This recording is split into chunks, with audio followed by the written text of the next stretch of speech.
A life without a purpose. This podcast is to make the listeners to understand that there is more to life than just living, and failure to understand that will lead to making oneself available for whatever life presents. In this podcast, you will learn how to stand for something in life, rather than falling for everything that life offers. Text, 2 Kings 5 verses 20 to 25.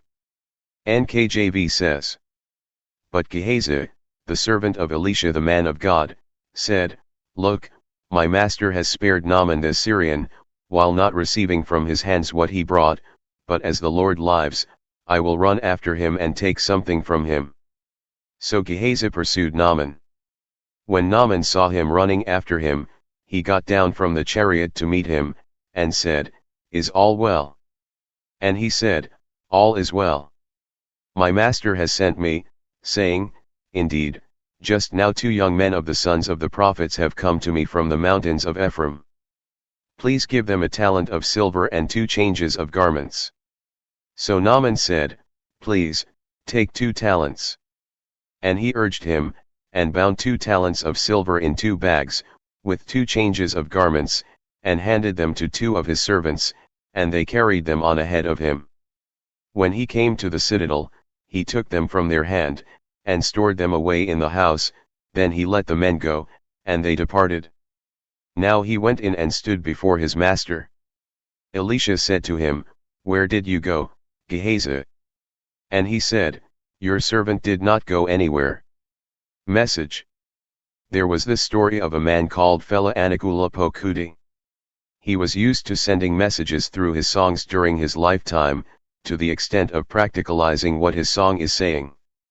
I was told of how he bought a brand new Benz those days, the exact one a wealthy man was using to harass the community, which he was using to carry firewoods, and he will pass in front of the wealthy man's house. The manufacturer manufactured for luxury, but Kuti turned the purpose of the vehicle around to suit his own mission. In other words, he redesigned the purpose of the vehicle. Such is the life and destinies of those whose purpose is not well defined and articulated. They can be redefined to suit the plan of another whose purpose is well articulated, and such are the ones been used even against themselves, and they are still taking pride in such. How then can we know someone living a life without purpose? There are 4 lessons we can derive from the life of Gehazi to show someone without purpose in life and their end. Number 1. They are not always calm to understand situations before taking steps. 2 Kings 5 verses 20 says, Look, my master has spared Naaman the Syrian, while not receiving from his hands what he brought. It was after the deed was done, that he realized why he must not have received anything from the man. Verse 26 says, He ended up carrying the leprosy of Haman not for himself alone but his generation. Number 2. They are professional liars. As we can see in the case of Gehazi, verses 22 says, My master has sent me those who have no purpose for their lives, that is, they have nothing they are living for. They will see almost everything as a way to get things done, just like Gehazi. They cook lie as if it is real just to achieve their ungodly desire, and most times they get away with it. Number 3. They love honor and respect. Verses 23 says, And handed them to 2 of his servants, and they carried them on ahead of him. An individual with purpose of existence will never be hungry for human honor and respect.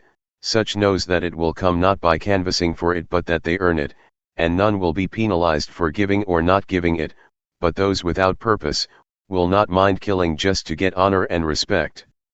You remember the case of Haman? Esther 3 verses 1 to 2 and verse 5.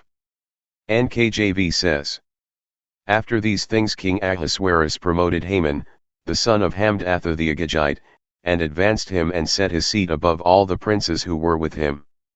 And all the king's servants who were within the king's gate bowed and paid homage to Haman, for so the king had commanded concerning him. But Mordecai would not bow or pay homage. When Haman saw that Mordecai did not bow or pay him homage, Haman was filled with wrath. Number 4. They love to hide their track. 2 Kings 5 verses 24. NLT says, But when they arrived at the citadel, Gehazi took the gifts from the servants and sent the men back. Then he went and hid the gifts inside the house. This is not the kind of hiding to avoid show-off, this is the hiding that they may not know what they have committed any atrocity. However, even if it appears as if it is hidden for some times, it can never be hiding forever, one way or the other, it will come up. And just like it happened to Gehazi, similar fate awaits them. Luke 8 verses 17. NLT says, "For all that is secret will eventually be brought into the open, and everything that is concealed will be brought to light and made known to all." Thank you for listening and God bless you. You can visit www.evanteo.com.ng for more digital resources.